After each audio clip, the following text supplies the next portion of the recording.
एक छोटे से गांव में रामू नाम का लड़का रहता था। उसके पास ज्यादा जमीन नहीं थी और खेती भी ठीक से नहीं होती थी। गांव के लोग उसका मजाक उड़ाते, रामू कभी अमीर नहीं होगा। दादी रामू को सांत्वना देती है।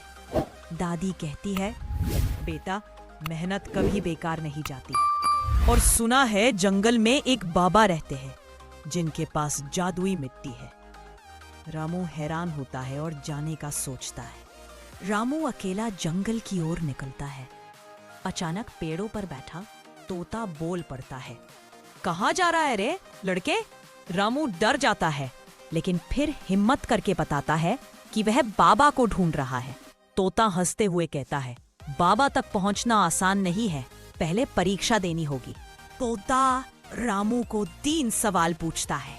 1. मेहनत का सबसे बड़ा फल क्या है? 2. झूठ और सच्चाई में क्या फर्क है? 3. अगर तुझे मिट्टी मिले तो तू उसका क्या करेगा?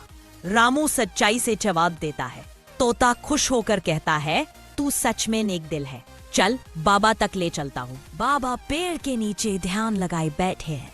बाबा कहते हैं, बेटा, यह मिट्टी हर किसी को नहीं मिलती, इसका असर तेरी नीयत पर होगा।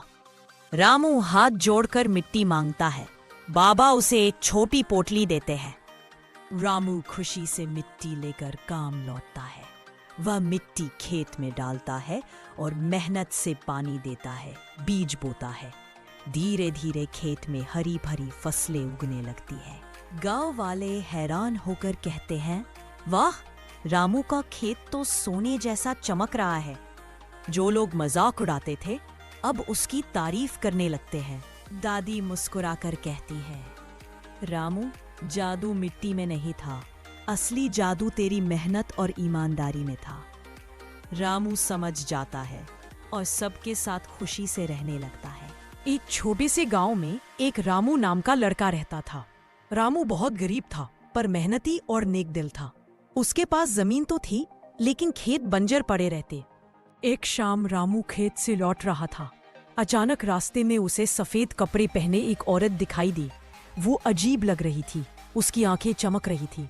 गांव वाले अक्सर कहते थे, इस रास्ते पर एक सुडेल भूतनी रहती है, वहां मत जाना। रामू डर तो गया, लेकिन रुककर बोला, तुम यहाँ अकेली क्यों बैठी हो? वो औरत बोली, मैं कोई बुरी आत्मा नहीं हूँ, मैं अकेली हूँ। सब लोग मुझे भूतनी कहकर डरते हैं। रामू ने सोचा, डर कर भाग जाने से अच्छा है कि सच जान लिया जाए। उसने कहा, अगर तुम किसी का बुरा नहीं करती तो मेरे लिए तुम बुरी नहीं हो। रामू ने घर आकर माँ को सब बताया। माँ बोली, बेटा, अगर सचमुच वो आत्मा बुरी नहीं है तो शायद वो हमारी मदद भी कर सकती है। कुछ दिनों बाद गांव में बड़ी परेशानी आई। कुएं का पानी सूखने लगा, खेतों में दरारें पड़ गईं। गांव वाले घबराए और बोले, ये सब उसी सुडेल की वजह से हो रहा है। रामू बोला, नहीं, वो हमें नुकसान नहीं पहुंचाना चाहती। रामू अकेला जंगल में गया और सुडेल से मिला। उसने कहा, गांव वाले डरे हुए हैं, अगर तुम सचमुच बुरी नहीं हो तो उनकी मदद करो। सुडेल की आंखों में आंसू आ गए। वो बोली, मैं जीवन में प्यास से मरी थी, इसलिए मेरी आत्मा यहाँ भटक रही है। अगर मैं पानी का रास्ता खोल दूं तो शायद मुझे शांति मिल जाए। रामू और सुडेल मिलकर सूखी नहर के पास गए। सुडेल ने अपने हाथ फैलाए और अचानक तेज हवा चली। पत्थर हट गए, नहर में पानी बहने लगा और कुएं फिर से भर गए। गांव वाले खुशी से चिल्लाए, पानी आ गया, हमारी फसल बच जाएगी। अब गांव वाले समझ गए कि सुडेल कोई बुरी आत्मा नहीं है, बल्कि एक रक्षक है। उन्होंने मिलकर उसकी आत्मा के लिए दीपक जलाए और प्रार्थना की। रामू खड़ा होकर बोला, डर हमेशा हमें सच्चाई से दूर करता है।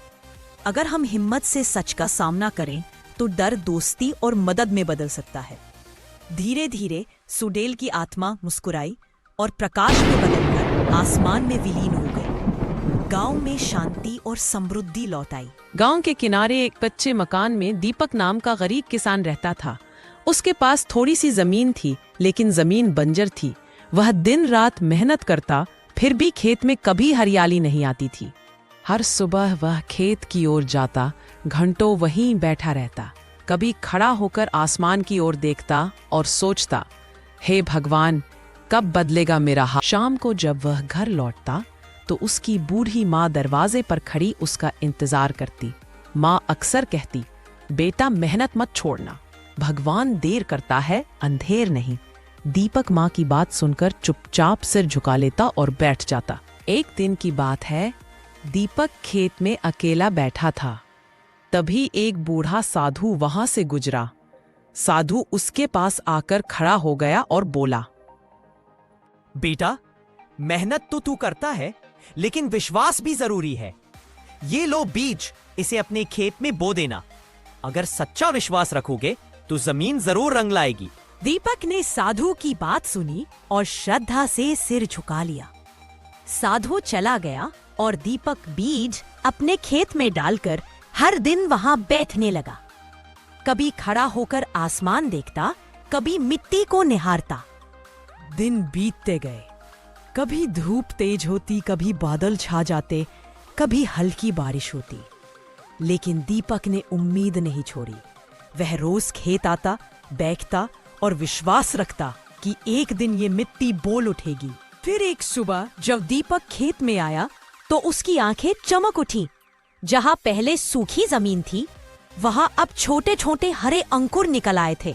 धीरे धीरे पूरा खेत हरियाली से भर गया। दीपक खुशी से खड़ा हो गया और आकाश की ओर देखकर मुस्कुराया। उसकी माँ भी पास आई और बोली, देखा बेटा, भगवान मेहनत और विश्वास का फल जरूर देता है। कुछ ही दिनों में गांव वाले भी दीपक का खेत देखने आने लगे। वे चौंक कर पूछते, भाई ये कैसे हुआ? पहले तो तेरी जमीन में कुछ भी नहीं उगता था। दीपक ने हंसकर जवाब दिया, ये किसी जादू का असर नहीं, ये मेहनत और विश्वास की ताकत है।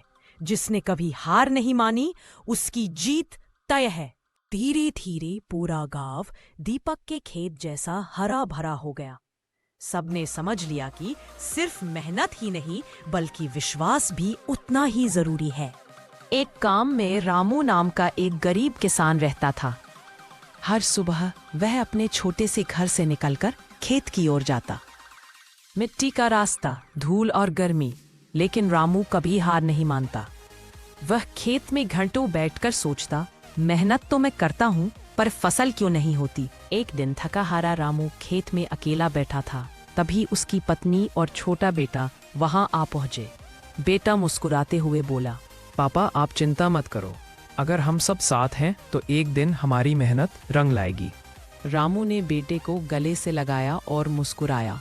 उसे एहसास हुआ कि असली ताकत खेत की मिट्टी में नहीं, परिवार के साथ में है। उस दिन से रामू ने ठान लिया, चाहे वक्त कितना भी कठिन क्यों न हो, हिम्मत नहीं हारनी है। और सच ही है, मेहनत और धैर्य से जीवन में एक दिन खुशियां जरूर आती है।